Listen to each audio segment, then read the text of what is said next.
ప్రజల ఎదుట దేవుడు సూచక్రియలను మహత్కార్యాలను జరిగించుకుంటూ దేవుడు తన పిల్లలను ముందుకు తీసుకెళ్తున్నాడు. అలా తీసుకొని వెళ్తున్నప్పటికీ వారికి అడ్డు ఏమొచ్చిందంటే ఎర్ర సముద్రం వచ్చిందండి. ఆ సముద్రమును దేవుడు ఏం చేస్తున్నాడంటే పాయలు చేశాడంట. చూడండి 21వ వచనాన్ని మనం చూస్తే, మోషే సముద్ర వైపు తన చేయి చాపగా యెహోవా ఆ రాత్రి అంతయు బలమైన తూర్పు గాలి చేతను సముద్రమును తొలగించి దానిని ఆరిన నెలగా చేసెను. నీళ్లు విభజింపబడగా ఇశ్రాయేలీయులు సముద్రపు మధ్యను ఆరిన నేల మీద నడిచిపోయారంట. చూడండి, దేవుని యొక్క ఆశ్చర్యమైనటువంటి క్రియ తన పిల్లలైనటువంటి ఇశ్రాయేలుల మధ్యలో దేవుడు జరిగిస్తున్నటువంటి ఈ యొక్క కార్యాన్ని ఇశ్రాయేలు ప్రజలు కళ్ళారా చూశారండి. సముద్రము మధ్యలో ఆరిన నేల కనబడుతుందంటండి. మనం అప్పుడప్పుడు చూస్తుంటామండి, మన దగ్గర ఉన్నటువంటి చెరువులు ఎండిపోతున్నప్పుడు చాలామంది చేపల కోసం వెళ్ళిపోతుంటారండి. అప్పుడు ఎలా ఉంటుందంటే ఎంతో బురద కనబడుతుంటుంది. కానీ దేవుడు ఇక్కడ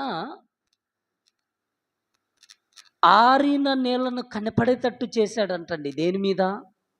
సముద్రపు మధ్యలో. సముద్రపు మధ్యలో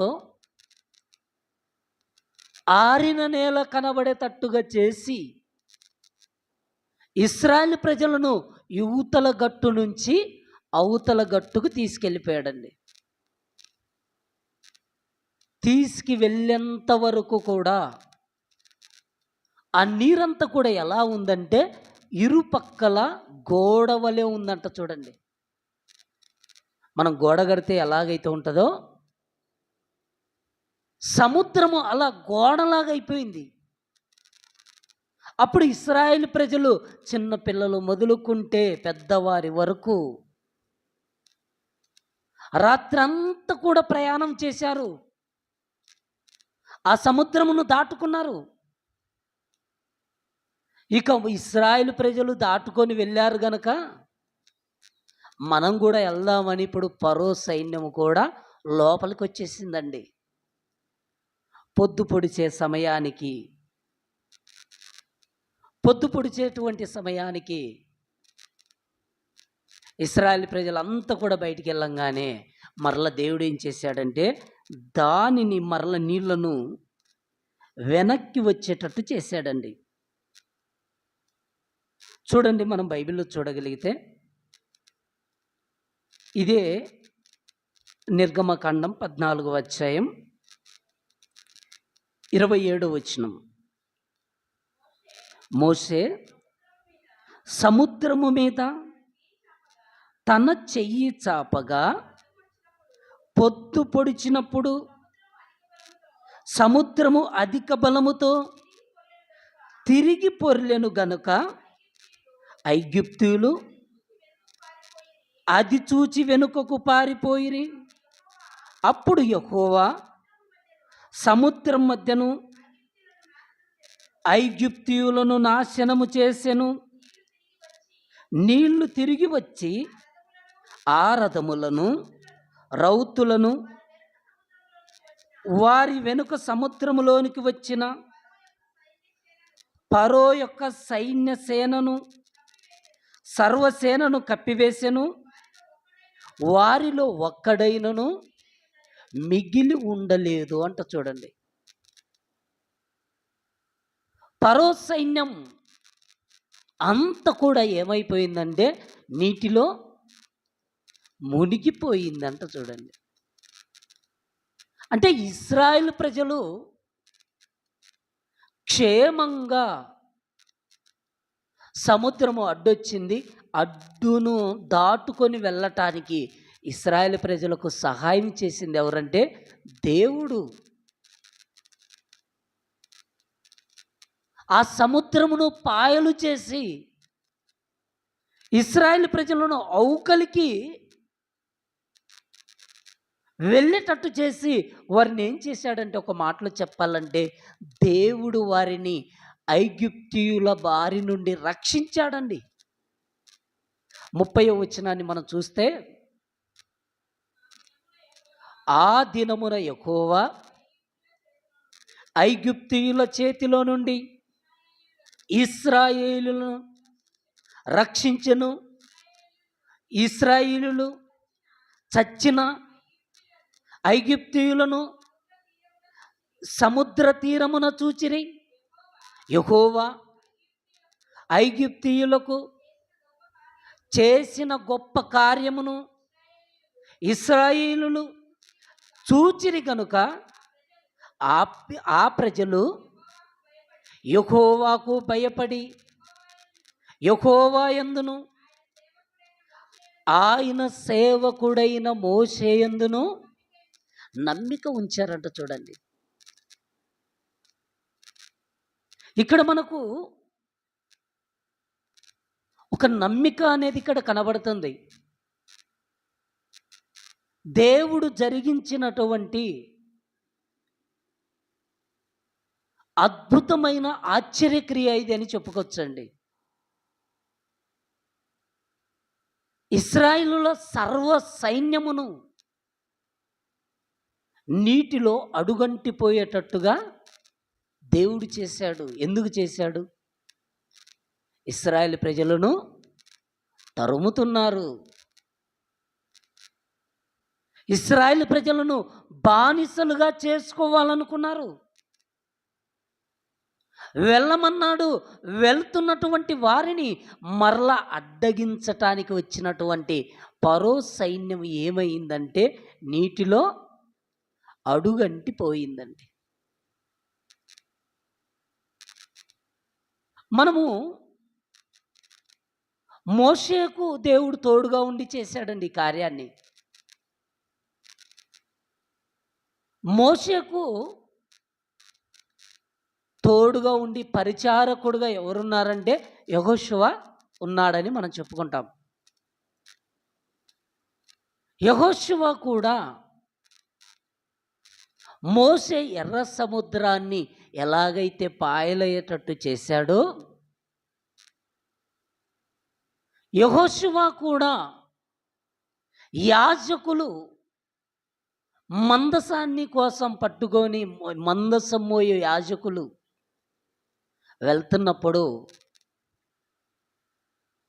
వారు వెళ్తున్నప్పుడు కూడా యోర్దాను నది అనేది అడ్డం వస్తుందండి.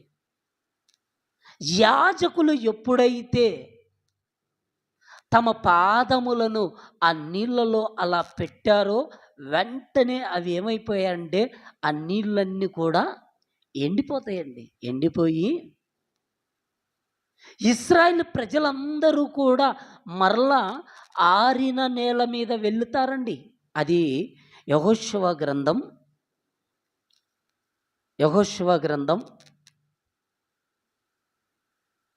3వ అధ్యాయం. యెహోషువ గ్రంథం 3వ అధ్యాయం 5వ వచనాన్ని ఒకసారి చూడండి. మరియు మందసమునకు సమీపముగా మరియు యెహోషువ రేపు యెహోవా మీ మధ్య అద్భుత కార్యములను చేయును గనుక మిమ్మును మిమ్మును మీరు పరిశుద్ధపరుచుకొనుడని జనులకు ఆజ్ఞించాడంట. చూడండి, రేపు యెహోవా మీ మధ్య అద్భుత కార్యములను చేస్తాడు. కనుక మీరేం చేయాలంటే మిమ్మును మీరు పరిశుద్ధపరచుకోండి అని ఎవరికి చెప్తున్నాడంటే యాజకులకు చెబుతున్నాడండి. మీరు జీవము గల దేవుడి సన్నిధిలో ఉన్నారు. మీరు వెళ్తున్నటువంటి మార్గములో ఎందరో వస్తున్నారు. మీ కన్నుల ఎదుట నేనేం చేస్తానంటే మిమ్మల్ని గొప్ప చేస్తాను అని ఈ అధ్యాయంలో చెప్పుకుంటూ వస్తూ 11వ వచనానికి వచ్చేళ్ళకి ఏం చెప్తున్నాడో చూడండి. జీవము గల దేవుడు మీ మధ్య ఉన్నాడనియు ఆయన నిశ్చయముగా మీ ఎదుట నుండి కనానీయులను, హిత్తీయులను, హివ్వీయులను, పెరిజ్జీయులను, గెర్గేసీయులను, హమోరీయులను, ఏబూసీయులను వెళ్ళగొట్టుననియు దీని వలన మీరు తెలుసుకొందురు. కాబట్టి ప్రతి గోత్రమునకు ఒక్కొక్క మనుషుని ఇశ్రాయేలుల గోత్రములో నుండి 12 మనుషులను ఏర్పరచుకొనుడి. సర్వలోకనాథుడగు యెహోవా నిబంధన మందసమును మోయు యాజకుల అరకాళ్ళు యోర్దాను నీళ్లను ముట్టగానే యోర్దాను నీళ్లు అనగా ఎగువ నుండి నీరు పారు నీళ్లు ఆపబడి ఏకరాచిగా నిలుచునని యెహోషువ చెబుతున్నాడు. చూడండి, దేవుని చేత వర్తమానాన్ని అందుకున్న, దేవుని చేత బోధింపబడుతున్నటువంటి ఆనాటి దేవుని బిడ్డలు ముందుగానే చెప్తున్నారండి. అలా చెబుతున్నటువంటిది నిజంగానే జరుగుతున్నాయండి. మోషే కాలంలో మనం చూసాము, ఎర్ర సముద్రం ఏమైపోయిందంటే పాయలైపోయింది, నీరు ఏకరాశిగా నిలిచిపోయింది. ఇప్పుడు యెహోషువ కాలం వచ్చింది. యెహోషువ నాయకత్వము ఇశ్రాయేలు ప్రజల మధ్య నుండి వెళ్తున్నారు. కానీ ఇక్కడ కూడా దేవుడు కార్యం చేస్తున్నాడు. మనం చూడగలిగితే 26వ వచనం,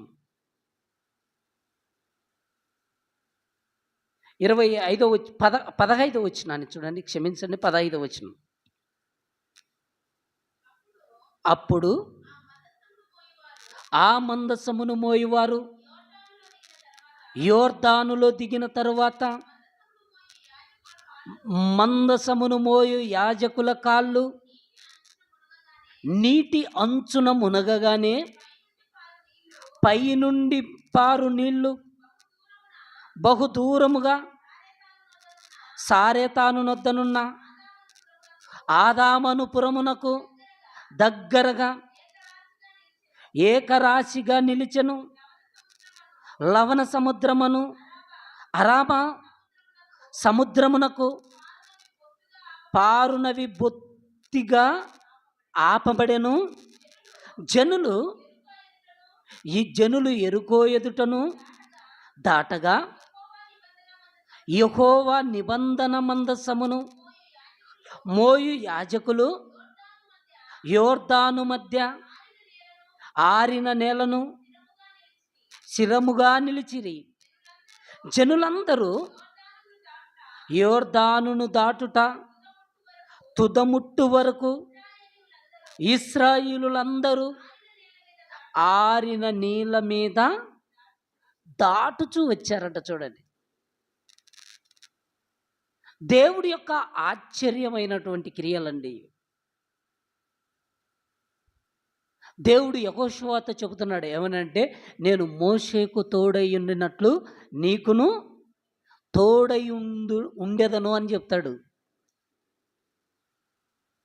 మోషే కాలములో ఎలాంటి సూచక్రియ జరిగించాడో యెహోషువ కాలములో కూడా అలాంటి గొప్ప సూచక్రియను దేవుడు జరిగించాడని మనకిక్కడ అర్థమవుతుంది. ఎందుకంటే దేవుడు తన పనిని జరిగించాలి. దేవుడు తన పనిని ఎప్పుడు ఇది అవసరత లేదనుకుంటే అప్పటి వరకు ఆపగలిగినటువంటి శక్తి కలిగినటువంటి దేవుడండి. ఇశ్రాయేలు ప్రజలు వెళ్ళారు, మరలా వాళ్ళు వచ్చేంత వరకు అలా ఉన్నాయి. వాళ్ళు వెళ్ళిన తర్వాత మరలా పారుతున్నట్టుగా మనకు 18వ వచనంలో కనబడతాయండి. 4వ అధ్యాయం 18వ వచనం. 4వ అధ్యాయం యెహోవా నిబంధన మందసమును మోయు యాజకులు యోర్దాను నడుమ నుండి ఎక్కి వచ్చినప్పుడు ఆ యాజకుల అరికాళ్ళు పొడి నేలన నిలవగానే యోర్దాను నీళ్లు వాటి చోటికి ఎప్పటి వలనే మరలి దాని గట్లన్నిటి మీద పొర్లి పారాయంట. చూడండి, మోషే కాలములో మనం ఆలోచిస్తే సముద్రము పాయలైపోయింది. ఇశ్రాయేలు ప్రజలందరూ కూడా గట్టు మీదకి వెళ్ళిపోయారు. ఫరో సైన్యం వచ్చేసింది. మధ్యలోనికి వచ్చిన తర్వాత మరలా ఉదయకాలమున నీళ్ళన్నీ కూడా మరలా పొర్లాయి. ఇశ్రాయేలు ప్రజలు క్షేమంగా బయటపడ్డారు. ఫరో సైన్యము మాత్రం నీటిలో అడుగంటి నాశనమైపోయారన్నది బైబిల్లో మనకు కనబడుతుంది. ఇక్కడ యెహోషువ కాలములో కూడా యోర్దాను నదిని దాటి వెళ్ళిన తర్వాత ఇదిగో వారి యొక్క కాళ్ళు పొడి నేల మీద ఎప్పుడైతే నిలిచారో వెంటనే మరలా ఆ నీళ్ళన్నీ కూడా మరలా పారాయి అని మనకు కనబడుతుంది. ఈ విషయాన్ని అంతా కూడా దేవుడు 24వ వచనానికి వచ్చేలాగా మనకు చాలా స్పష్టంగా చెబుతున్నాడు. చూడండి, మీరు ఎల్లప్పుడూ మీరు మీ దేవుడైన యెహోవా యందు భయభక్తులు నిలుపుటకును మేము దాటు వరకు మీ దేవుడైన యెహోవా తానే మా ఎదుట ఎర్ర సముద్రమును ఎండజేసినట్లు మీరు దాటు వరకు మీ ఎదుట యోర్దాను నీళ్లను ఎండజేసెనని చెప్పి ఈ సంగతి వారికి తెలియపరిచాడంట. చూడండి, యెహోషువ జరిగిపోయిన దానిని కూడా మరల జ్ఞాపకం చేశాడా లేదా చెప్పండి. యెహోషువ నాయకత్వములో ఏమి దాటారంటే యోర్దాను నదిని దాటారు. కానీ యోర్దాను నదిని దాటిన వీరికి మోషే ఎర్ర సముద్రమును దాటించిన దానిని జ్ఞాపకం చేశాడండి. ఇక్కడ మనం జ్ఞాపకం చేసుకోవాలంటే 2 విషయాలు చాలా క్లారిటీగా కనబడుతున్నాయి. మోషే ఎర్ర సముద్రమును పాయలు చేసి ఇశ్రాయేలు ప్రజలను ముందుకు నడిపిస్తే యెహోషువ యోర్దాను నదిని ఆరిపోయేటట్టుగా చేసి బయటికి గడ్డ మీనికి అంటే సురక్షితమైనటువంటి ప్రాంతానికి క్షేమకరంగా నడిపించినట్టుగా మనకు కనబడుతుందండి. దేవుడు మోషేతో ప్రారంభం మోషే మందను మేపుకుంటుంటాడు కదండి.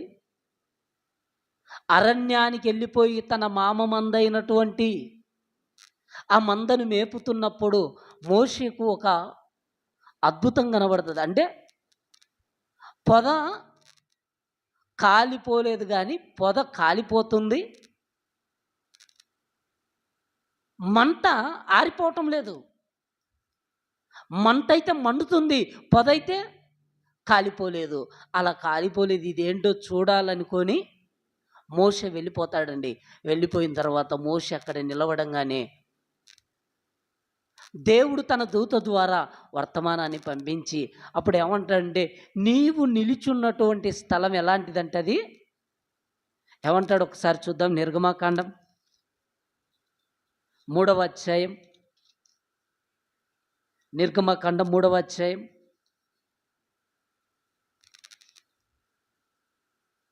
2వ వచనం కాంచి ఒకసారి చూద్దామండి. ఒక పొద నడిమిని, అంటే దేవుని పర్వతమైనటువంటి యోరోబుకు వచ్చాడు. అక్కడ పైనుంచి చూస్తే ఒక పొద నడిమిని అగ్నిజ్వాలలలో యెహోవా దూత అతనికి ప్రత్యక్షమై అతడు చూచినప్పుడు అగ్ని వలన ఆ పొద మండుచుండెను, కానీ పొద కాలిపోలేదు. అప్పుడు మోషే, ఆ పొద ఎలా కాలిపోలేదు? నేను ఆ తట్టు వెళ్ళి ఈ గొప్ప వింత చూచెదననుకొనెను. దాన్ని చూచుటకు అతడు ఆ తట్టు వచ్చుట యెహోవా చూచెను. దేవుడు ఆ పొద నడుము నుండి మోషే మోషే అని అతన్ని పిలిచెను. అందుకతడు చిత్తము ప్రభువా అనెను. అందుకైన దగ్గరికి రావద్దు, నీ పాదముల నుండి నీ చెప్పులను విడువుము, నీవు నిలిచి ఉన్న స్థలము పరిశుద్ధ ప్రదేశం అన్నాడు. చూడండి, దేవుడు మోషేకు పంపించినటువంటి వర్తమానం ఏంటంటే, నీవు నిలిచున్న స్థలము పరిశుద్ధ ప్రదేశం. పరిశుద్ధ ప్రదేశము దగ్గరికి నువ్వేమంటే నువ్వు చెప్పులు వేసుకోవద్దు, విడవమన్నాడండి. చెప్పులు విడవమన్నాడు. ఇది ఎవరికి జరిగిన సంఘటన అంటే మోషేకు జరిగిన సంఘటన అండి. ఇప్పుడు యెహోషువకు కూడా సేమ్ ఇలాంటిదే కూడా జరుగుతుందండి. యెహోషువ గ్రంథం 5వ అధ్యాయం,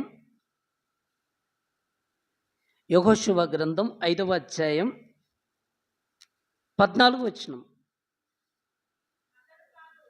అతడు కాదు, యెహోవా సేనాధిపతిగా నేను వచ్చి ఉన్నానెను. యెహోషువ నేల మట్టుకు సాగిలపడి నమస్కారము చేసి, నా ఏలినవాడు తన దాసునికి సెలవిచ్చినదేమని అడిగాను. అందుకు యెహోవా, సేనాధిపతి, నీవు నిలిచి ఉన్న ఈ స్థలము పరిశుద్ధమైనది, నీ పాదరక్షములను తీసివేయుమని యెహోషువతో చెప్పగా యెహోషువ అలాగ చేశాడంట. చూడండి, ఇప్పుడు మనం ఆలోచిస్తే మోషే ఎర్ర సముద్రాన్ని పాయలు చేశాడు దేవుడి సహాయం ద్వారా. యెహోషువ కూడా దేవుని యొక్క సహాయము ద్వారా యాజకులు పోయి మందసమును, యాజకుల యొక్క పాదములు యోర్దాను యొక్క ఆ నీటిలో కాళ్ళు పెట్టగానే వాళ్ళు వెళ్ళవలసినటువంటి ఆ స్థలమంతా కూడా ఆరిన నేలగా మారిపోయింది. దేవుడు మోషేకు కనబడ్డాడు పొదలో. అక్కడ మోషే నిలబడినటువంటి స్థలం పరిశుద్ధమైనది, ఇదిగో నీ పాదములకు చెప్పులు విడువు అన్నాడు. ఇక్కడ యెహోషువకు కూడా సేనాధిపతిగా వచ్చినటువంటి దూత, ఇదిగో మా పక్షమునున్నావా, నువ్వు ఎవరి పక్షముగా ఉన్నావని అడుగుతాడు పైన. ఇదిగో నేను దేవుని పక్షముగా మీ మధ్యలోనికి వచ్చాను గనక ఇదిగో నువ్వు ఉన్నటువంటి స్థలం పరిశుద్ధమైనది. ఈ పరిశుద్ధమైనటువంటి ఈ స్థలములో నువ్వేం చేయాలంటే నీ కాళ్ళకున్నటువంటి చెప్పులను విడువు అని తీసేయమని చెప్పాడు. వెంటనే యెహోషువ ఏం చేశాడంటే అలాగే చెప్పబడినటువంటి మాట ప్రకారం చేశాడు. ఇప్పుడు బైబిల్‌లో మనం ఆలోచిస్తే ఇంత గొప్పగా ముందుకు సాగుతున్నటువంటి వీరి యొక్క ద్వారా దేవుడు ఎలాంటి సూచక్రియలు, ఎలాంటి అద్భుతాలు జరిగిస్తున్నాడనేది మనం చూడగలిగితే, ఇదిగో యెహోషువ గ్రంథం 10వ అధ్యాయం 12వ వచనానికి వస్తే మనకిక్కడ కనబడుతుంటది. యెహోవా ఇశ్రాయేలుల ఎదుట అమోరీయులను అప్పగించిన దినమున ఇశ్రాయేలు వినుచుండగా యెహోషువ యెహోవాకు ప్రార్థన చేసెను. సూర్యుడా నీవు గిబియోనులో నిలువుము, చంద్రుడా నీవు అయ్యాలోను లోయలో నిలువుము. జనులు తమ శత్రువుల మీద పగ తీర్చుకొని వరకు సూర్యుడు నిలిచెను, చంద్రుడు ఆగెను అంటుండొచ్చు. ఇంకా 13 వచనాన్ని చూడండి. ఇప్పుడు సూర్యుడు ఆకాశము మధ్యన నిలిచి ఇంచుమించు ఒక దినమెల్లా అస్తమింప త్వరపడలేదు. యెహోవా ఒక నరుని మనవి వినిన ఆ దినము వంటి దినము దానికి ముందే కానీ దానికి తర్వాతే కానీ ఉండలేదు అని చెబుతున్నాడు. చూడండి,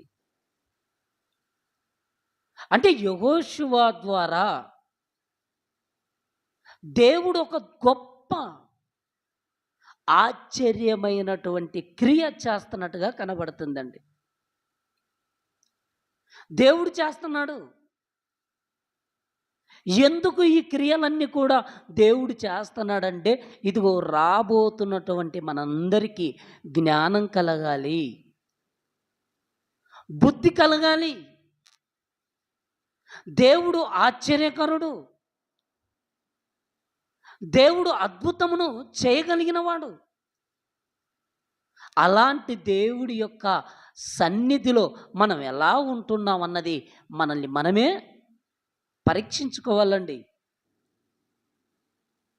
ఈరోజు దేవుడు నా మనవి వినటం లేదు, నా ప్రార్థన వినటం లేదు, నాకు జవాబు రావటం లేదు అని చాలాసార్లు మనం ఏమనుకుంటుంటామంటే అనుకోని బాధపడిపోతుంటామండి. అన్నాకున్నటువంటి బాధ, భర్త ఇద్దరిని పెళ్లి చేసుకుంటే ఒక ఆమెకు పిల్లలుంటే ఒక ఆమెకు అన్నాకు లేకపోతే ఆమె ఎక్కడొచ్చి దేవుని సన్నిధిలో మొరపెట్టడాన్ని బట్టి ఆమె ఏం చేసిందంటే దేవుడిచ్చేటువంటి ఆ బహుమానాన్ని పొందుకోగలిగింది. ఈరోజు మనం దేవుడి సన్నిధిలో ఆ రీతిగా మనము మొరపెట్టలేకపోతున్నాం, ఆ రీతిగా మనం నడుచుకోలేకపోతున్నాము. అందుకేనండి దేవుడి యొక్క ఆ క్రియల ప్రకారము కూడా మన బ్రతుకులు లేకుండా పోతున్నాయి అనటానికి ఈరోజు మన జీవితాలే సాక్ష్యం. మన జీవితాల్లో దేవుడు మనకు తోడుగా ఉండాలంటే ఇదిగో మనము విశ్వాస సహితమైనటువంటి ప్రార్థన చేయాలండి. దేవుడున్నాడని నమ్మాలి. దేవుడు ఎంత గొప్పవాడో మనం తెలియచేయటానికి దేవుడు పాత నిబంధన క్రొత్త నిబంధనలో ఎన్నో సూచక్రియలండి. పాత నిబంధనలో మోషే ద్వారా ఎర్ర సముద్రాన్ని పాయలు చేశాడు. పాత నిబంధనలో యెహోషువ ద్వారా యోర్దాను నదిని యాజకుల యొక్క పాదాలు అలా మోపగానే అప్పుడు ఏమైపోయాయంటే నీళ్ళన్నీ కూడా ఆరిపోయినాయి. మరి యేసుక్రీస్తు ప్రభుల వారు స్వయంగా భూమి మీదకి వచ్చాడు. ఈ భూమి మీదకి వచ్చినటువంటి ఆయన పగలు ప్రకటిస్తున్నాడు, రాత్రి ప్రార్థన చేస్తున్నాడు. అలా జీవితాన్ని గడుపుతున్నటువంటి యేసుక్రీస్తు ప్రభుల వారు ఆయన దగ్గరికి వేలాది మంది, ఎంతోమంది జనసమూహం, లెక్క పెట్టలేనంత మంది వచ్చినప్పటికీ వారందరి ఆకలిని తీర్చడానికి దేవుడి యొక్క ఆశ్చర్యక్రియను మనం చూడగలిగితే, మత్తయి సువార్త 14వ అధ్యాయం, మత్తయి సువార్త 14వ అధ్యాయం 15వ వచనాన్ని ఒకసారి చూడండి. సాయంకాలమైనప్పుడు శిష్యులు ఆయన యొద్దకు వచ్చి, ఇది అరణ్య ప్రదేశము, ఇప్పటికే పొద్దుపోయెను. ఈ జనులు గ్రామములోనికి వెళ్ళి భోజన పదార్థములు కొనుక్కొనుటకై వారిని పంపివేయమని చెప్పెను. యేసు, వారు వెళ్ళనక్కర్లేదు, మీరే వారికి భోజనం పెట్టుడని వారితో చెప్పగా, వారు, ఇక్కడ మన యొద్ద 5 రొట్టెలను 2 చేపలను తప్ప మరి ఏమీ లేదని ఆయనతో చెప్పిరి. అందుకాయన, వాటిని నా యొద్దకు తెండని చెప్పి పచ్చిక మీద కూర్చుండుడని జనులకు ఆజ్ఞాపించి ఆ 5 రొట్టెలను 2 చేపలను పట్టుకొని ఆకాశము వైపు కన్నులెత్తి ఆశీర్వదించి ఆ రొట్టెలు విరిచి శిష్యులకిచ్చెను. శిష్యులు జనులకు వడ్డించిరి. వారందరూ తిని తృప్తి పొందిన తర్వాత మిగిలిన ముక్కలు 12 గంపల నిండా ఎత్తిరి. స్త్రీలు పిల్లలను కాక తినిన వారు ఇంచుమించు 5,000 మంది పురుషులంట. చూడండి, యేసుక్రీస్తు ప్రభుల వారు ఆశ్చర్యమైనటువంటి క్రియ చేస్తున్నాడు ఇక్కడ. ఇది మనుషులకు అసాధ్యం. మనం అక్కడ రాయబడినటువంటి ఆ విషయాన్ని మనం చాలా జాగ్రత్తగా చూస్తే, స్త్రీలు పిల్లలు కాకుండా తిన్న వాళ్ళలో పురుషులు 5,000 మంది అంట. చూడండి, మనం ప్రార్థనకి వెళ్తే పురుషులు ఎక్కువ ఉంటారా, స్త్రీలు ఎక్కువ ఉంటారా? మీరు చెప్పండి. స్త్రీలే ఎక్కువ ఉంటారు. మరి పిల్లలు తక్కువ ఉంటారా? పిల్లలు కూడా ఎక్కువనే ఉంటారండి. స్త్రీలు ఎక్కువ ఉంటారు, పిల్లలు ఎక్కువగా ఉంటారు. కానీ తక్కువగా ఉండేది ఎవరంటే పురుషులే. ఆ పురుషులే ఎంతమంది అంటే 5,000 మంది అంట. చూడండి, 5,000 మందికి తిన్నంత ఆహారం పెట్టగలిగాడంటే దేవుడు. అక్కడ ఏమున్నాయంట? 5 రొట్టెలు 2 చేపలు. 5 రొట్టెలు 2 చేపలను యేసుక్రీస్తు ప్రభుల వారు ప్రార్థించి ఆశీర్వదించి వాటిని శిష్యులకిచ్చాడు. ఇదిగో మీరు పంచిపెట్టండి అనగానే, స్త్రీలు తిన్నాక, పిల్లలు తిన్నాక, పురుషులు తిన్నాక మిగిలినవి ఎన్ని గంపలంట? 12 గంపలంట. చూడండి, ఇది ఆశ్చర్యం కాదా చెప్పండి? ఎంత గొప్ప ఆశ్చర్యమైనటువంటి క్రియలు చేసినటువంటి క్రీస్తును, ఇదిగో యేసుక్రీస్తు ప్రభుల వారు భోజనం పెడుతున్నంతసేపు ప్రభువును వెంబడించారు.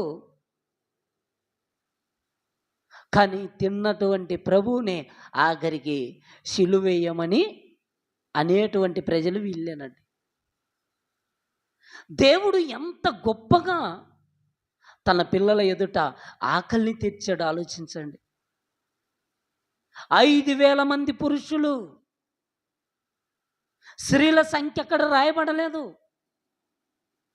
పిల్లల సంఖ్య అక్కడ రాయబడలేదు. అందుకే జనసమూహం అన్నాడండి. లెక్క పట్టలేనంత జనసమూహము వచ్చినప్పటికీ కూడా వారందరి ఆకలిని తీర్చగలిగినటువంటి శక్తి ఎవరికి ఉందంటే పరలోకము నుండి దిగి వచ్చిన ప్రభువుకుంది. ఈరోజు మనం ఏం చేస్తాం చెప్పండి?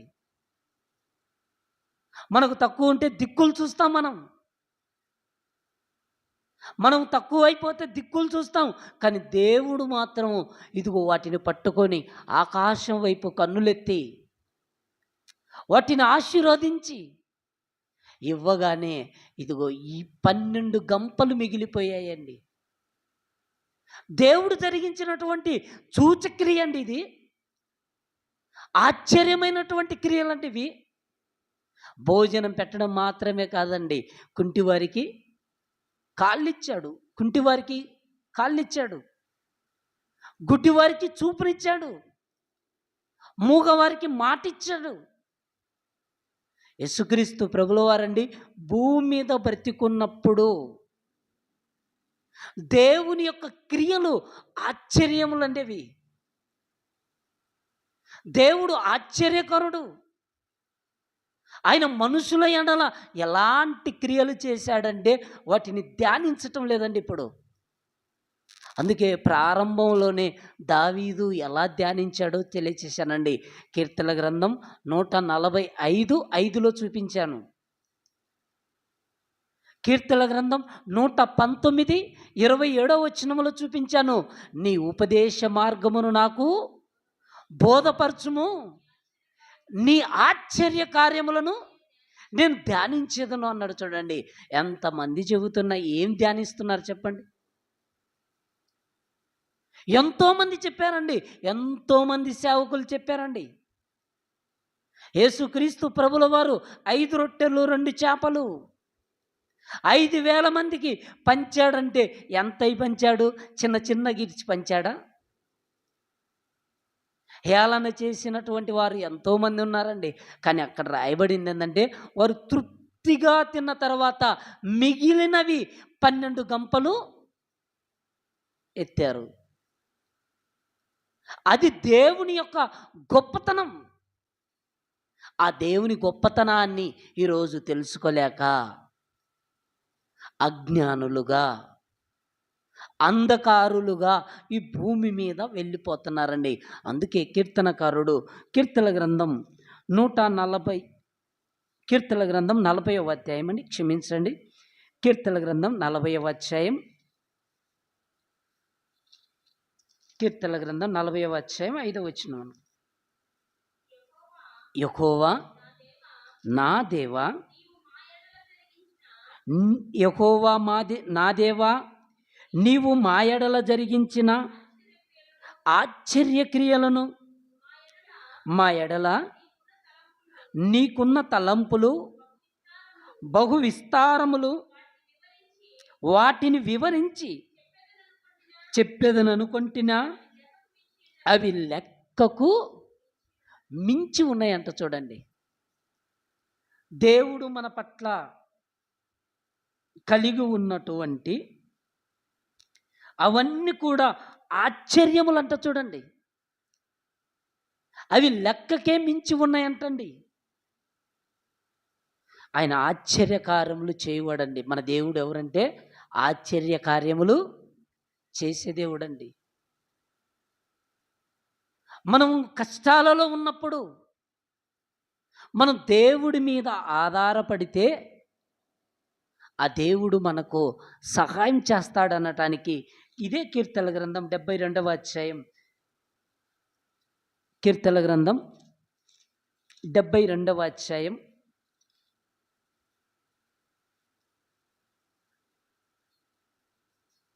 18వ వచనంలో చూడండి, దేవుడైన యెహోవా ఇశ్రాయేలుల యొక్క దేవుడు స్తుతింపబడునుగాక, ఆయన మాత్రమే ఆశ్చర్య కార్యములు చేయువాడంట. చూడండి, ఎవరు చేస్తారంటండి ఇప్పుడు చెప్పండి? ఎవరు మాత్రమే అన్నాడు అండి? బైబిల్లో ఎలా రాయించాడు చూడండి మాట. ఉందా లేదండి ఆ మాట? ఆయన మాత్రమే ఆశ్చర్య కార్యములు చేయువాడంట. చూడండి, సముద్రాన్ని పాయలు చేయగలిగినటువంటి శక్తి ఎవరికి ఉందంటే ఆయనకే ఉంది. సూర్యుణ్ణి చంద్రుణ్ణి ఆపగలిగినటువంటి శక్తి ఎవరికి ఉందంటే ఆయనకే ఉంది. ఏలియా లాంటి భక్తుడు, ఏలియా లాంటి ప్రవక్త వర్షం పడకూడదని ప్రార్థిస్తే 3.5 సంవత్సరాల ఆగిపోయాయంటే అది ఎవరికి సాధ్యం అంటే దేవుడికి సాధ్యం. ఇదే చెప్తున్నాడు చూడండి, ఆయనకు మాత్రమే ఆశ్చర్య కార్యములు చేయువాడు అంటున్నాడు. చూడండి, మనం ఈరోజు కలిగి ఉన్నటువంటి దేవుడు, మనం ఈరోజు ఎవరి పట్లయితే విశ్వాసం ఉంచామో, నమ్మకం పెట్టామో, భయభక్తులు కలిగి మనం ఉన్నామో, ఆ దేవుడికి అసాధ్యమైనదేది కూడా లేదండి. మనుషులకు సాధ్యము కాకపోవచ్చేమో, కానీ దేవుడికి సమస్తమును కూడా సాధ్యమే. ఎలాంటి పరిస్థితుల్లోనైనా దేవుడు మనకు మేలు చేసి మనల్ని క్షేమకరమైనటువంటి స్థితిలో మన దేవుడు మనల్ని ఉంచగలిగిన వాడండి. ఆ విషయాలన్నీ మనం జ్ఞాపకంలో చేసుకోవాలంటే దేవుని సన్నిధిలోనికి వచ్చినప్పుడు, అవి ధ్యానించుకుంటున్నప్పుడు దేవుడు నా పట్ల ఆశ్చర్యక్రియలు చేశాడు, దేవుడు నా పట్ల అద్భుతాలు చేశాడు. చేసినప్పుడేమో దేవుణ్ణి మెచ్చుకుంటాము, చేసిన తర్వాత మరలా మనం ఏమైపోతామంటే వాటిని మర్చిపోయి మరలా మనం యథాస్థితిగా జీవించేటువంటి జీవితాల్లోనికి మనం వెళ్ళిపోతామండి. అవసరం ఉందనుకోండి, దేవుడితో మనకు అవసరం ఉంటే రాత్రింపగళ్ళు దేవుని సన్నిధిలో పాదాల దగ్గర ఉండేనా మనం మొరపెడతాం. అవసరం తీరిపోతే ప్రార్థన చేస్తామా? అనారోగ్యంగా ఎవరైనా మనకు తెలిసిన వారు ఉన్నారనుకోండి, వారి నిమిత్తం మనము అరగంట కంటే ఎక్కువ ప్రార్థన చేస్తామండి. ఆరోగ్యంగా ఉన్నప్పుడు మనల్ని మనమే పరీక్షించుకుందామండి, మరొకరినేం అవసరం లేదు. మన కుటుంబీకుల్లో మన వాళ్ళకే ఒకరు ఆరోగ్యం బాగాలేదనుకోండి, అలాంటి వారి విషయంలో మనం గంటైనా ప్రార్థన చేస్తామండి. ఎందుకంటే ఆ సమయము, ఆ కష్టము తొలగిపోవాలని. అదే మనకు ఆరోగ్యం బాగైన తర్వాత, బాగలేనప్పుడు చేసిన గంట ప్రార్థన బాగైన తర్వాత చేస్తారు ఎవరైనా? చేయరండి. చాలా తక్కువగా దేవునికి ప్రార్థన చేయటం అనేది చాలా తక్కువ. ఈరోజు మన జీవితాలలో ఎలా అయిపోతుందంటే, దేవుడు ఆశ్చర్యక్రియలు జరిగించే దేవుడు. ఆయన సన్నిధిలో ఆదివారం నుంచి వచ్చే ఆదివారం వరకు ఎంత గొప్పగా మనం బ్రతకాలన్నది దేవుడు చెబుతుంటే, మనం ఏమైపోతున్నామంటే ఆదివారం వచ్చిందంటే చాలు, ఆదివారానికి మనం ఏం చేస్తామంటే మంచి మంచి వాక్యాలను మనం ఏం చేస్తున్నామంటే సెల్ స్టేటస్లలో ఈరోజు పెట్టేస్తున్నాం. ఆదివారం, సోమవారం, మంగళవారం, మిగతా రోజులలోకి వెళ్ళిపోతే మారిపోతుంటాయండి చాలామంది మనం చూస్తున్నప్పుడు. అంటే భక్తి, దేవుడు ఎంత గొప్పవాడంటే ఆ దేవుడికి మనం ఎలా ఉండాలంటే నమ్మకంగా ఉండాలి. అలా నమ్మకంగా ఉండటానికి దేవుడు మనల్ని ఈరోజు ఈ స్థితిలో పెట్టాడు. ఈ స్థితిలో పెట్టిన ఆ దేవుడు ఆయన మాత్రమే ఆశ్చర్య కార్యాలు చేయగలిగిన దేవుడండి. ఈరోజు చూడండి, దేవుడంటే భయం లేదు, దేవుడంటే మనకు లెక్కలేనటువంటి స్థితి. సముద్రమును పాయలు చేశాడు, సూర్యచంద్ర నక్షత్రాలను ఆపినాడు, అంత గొప్ప దేవుడికి పిల్లలముగా మనం బ్రతుకుతున్నప్పుడు మన జీవితం ఎలా ఉండాలో ఒక్కసారి ఆలోచించండి. మనం ఆయన సన్నిధిలోనికి వచ్చింది ఎందుకంటే మనం అపవిత్రులుగా ఉండటానికి కాదు, మనం పవిత్రులుగా ఉండి ఆయనకు వారసులుగా ఉండటానికి దేవుడు మనల్ని పిలిచాడండి. ఒక మాట చూడండి బైబిల్లో, పేతురు రాసినటువంటి మొదటి పత్రిక, పేతురు రాసినటువంటి మొదటి పత్రిక 3వ అధ్యాయం 9వ వచనం. ఆశీర్వాదమునకు వారసులగుటకు మీరు పిలువబడితిరి గనుక కీడుకు ప్రతి కీడైనను దూషణకు ప్రతి దూషణైనను చెయ్యక దీవించమంటున్నాడు. చూడండి, మనం ఎవరిని నమ్ముకున్నామంటే పరలోకమందున్న దేవుడు. ఆయన ఆశ్చర్యకరుడు, ఆశ్చర్యమైనటువంటి క్రియలు జరిగించగలిగినటువంటి దేవుడు. ఆ దేవుడు మనకు దీవెనను రప్పించగలిగినటువంటి దేవుడు. ఆ దేవుడికి మనం వ్యతిరేకంగా ఉంటే ఆ దేవుడే మనకేం తెప్పిస్తాడో తెలుసా? శాపమును కూడా తెప్పించగలడండి. మనం ఆ దేవునికి వ్యతిరేకంగా మనం ఎప్పుడు జీవించకూడదు. అందుకే అనుకుంటున్నాడు, ఆశీర్వాదమునకు వారసులగుటకి మీరు పిలువబడితిరి. మనం అందరం ఎందుకు పిలువబడ్డాం? ఆశీర్వాదమునకు వారసులం. మరి వారసులమైనటువంటి మనం ఎలా బ్రతుకుతున్నాం?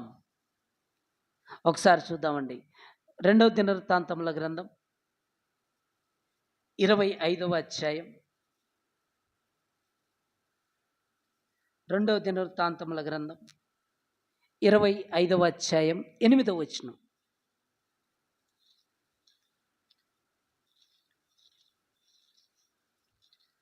రెండవ దినవృత్తాంతముల గ్రంథం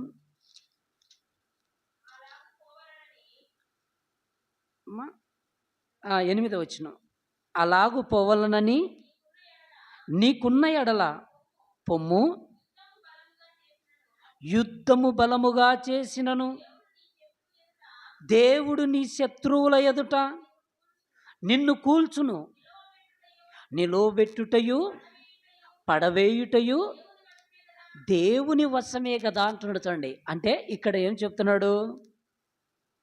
నిలవబెట్టుటైనను పడదోయుటైనను ఎవరి వశం ఉంది? ఇప్పుడు దేవుడి వశం. మనం దేవుళ్ళో చక్కగా ఉంటే దేవుడు మనల్ని ఏం చేస్తాడంటే నిలవబెడతాడు. మనం దేవుని ఎదుట సరిగా లేకపోతే దేవుడే మనల్ని పడదోస్తాడు. అంటే దేవుడు ఎంత గొప్పవాడో ఒకసారి ఆలోచించండి. మనం చదువుకున్నాం, అక్కడ మోషే చెయ్యెత్తినప్పుడు ఇశ్రాయేలు ప్రజలు గెలిచారు, మోషే చేయించినప్పుడు ఓడిపోయారు. అంటే మనము కూడా దేవుని యొక్క గొప్ప కార్యాలు మనం చూడాలనుకుంటే, మన ఎడల దేవుడు కార్యాలు చెయ్యాలంటే, అది చేసినవి నిలవబెట్టుకోవాలంటే మనం ఏం చేయాలంటున్నాడంటే, కీర్తనల గ్రంథంలోని ఒక మాట ఉంది చూడండి. కీర్తనల గ్రంథం 126 3వ వచనం. కీర్తనల గ్రంథం 126 3వ వచనం. యెహోవా మన కొరకు గొప్ప కార్యములు చేసి ఉన్నాడు, మనము సంతోషభరితులమైతిమి అంటున్నాడు. చూడండి, యెహోవా మన కొరకు గొప్ప కార్యములు అంట. చూడండి, యెహోవా మన కొరకు ఏం చేశాడంట? గొప్ప కార్యం చేశాడంటండి. ఆ గొప్ప కార్యం అనేది ఏంటని మనం చెప్పుకోవాలంటే, ఇదిగో లోకంలో ఎంతోమంది అండి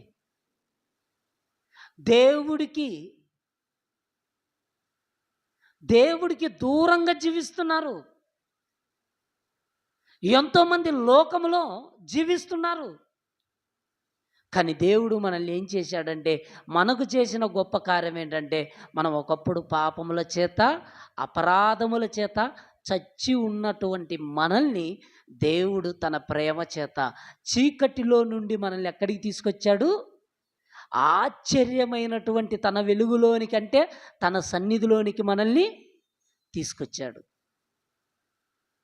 ఆశ్చర్యమైనటువంటి తన సన్నిధిలోనికి మనల్ని తీసుకొచ్చాడు గనక ఇప్పుడు మనమేం చేయాలంటే ఆయన సన్నిధిలో ఉండి ఆయన చేసినటువంటి గొప్ప కార్యాలన్నిటిని కూడా తలంచుకుంటూ, వాటన్నిటిని కూడా జ్ఞాపకంలో పెట్టుకుంటూ ఆ దేవుడికి మనం ఇప్పుడు ఏం చెల్లించాలంటే కృతజ్ఞతాస్తుతులు చెల్లించాలి.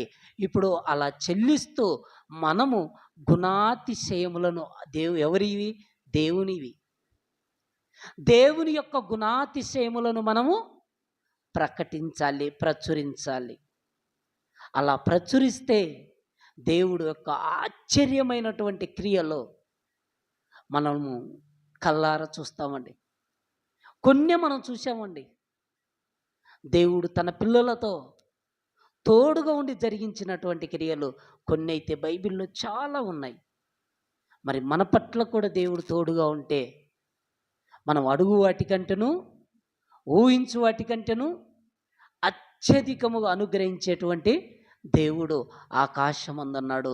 ఆయనకు అసాధ్యమైనదేది లేదు గనక ఆయన సన్నిధిలోనికి వచ్చినటువంటి మనం, దేవా ఫరో సైన్యం తరుముతుంటే ఎర్ర సముద్రమును పాయలు చేసి నీ పిల్లలను ఆరిన నేల మీద నడిపించావు.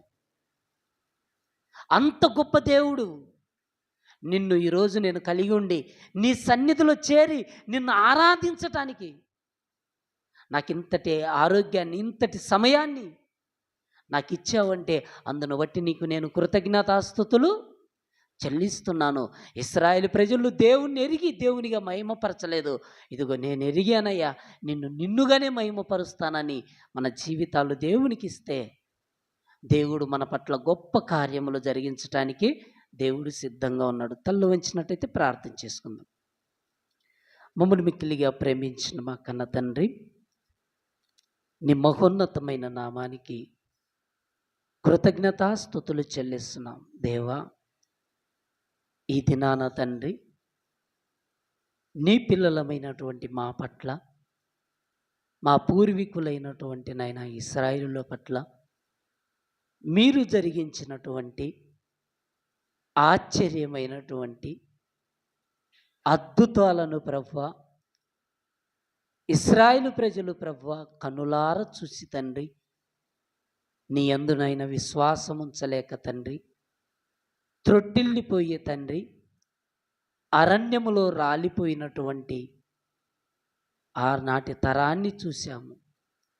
దేవా, మేము నాయన మీ వాక్యము ద్వారా మా బ్రతుకులను సరి చేసుకుంటూ నీ సన్నిధిలోనైనా క్రమముగా, మర్యాదగా, నమ్మకంగా, నీ ఎడల భయభక్తులు కలిగి ముందుకు సాగితే తండ్రి ఏది కూడా నాయన కొరత లేకుండా, కొదువు లేకుండా తండ్రి 5,000 మందికి నాయన ఆహారాన్ని పంచిపెట్టి ఇదిగోనైనా 12 గంపలు నాయన నిలో మిగిల్చగలిగినటువంటి దేవుడుగా మీరుంటుండగా తండ్రి, అంత గొప్ప దేవుని యొక్క సన్నిధిలో నిన్ను ఆశ్రయిస్తుండగా తండ్రి మమ్మల్ని అందరినీ కూడా జ్ఞాపకం చేసుకొని మమ్మల్ని బలపరిచి మా కుటుంబాలను దీవించి ముందుకు నడిపించమని క్రీస్తు నామములో ప్రార్థించేటి వేడుకొనుచున్నాము తండ్రి.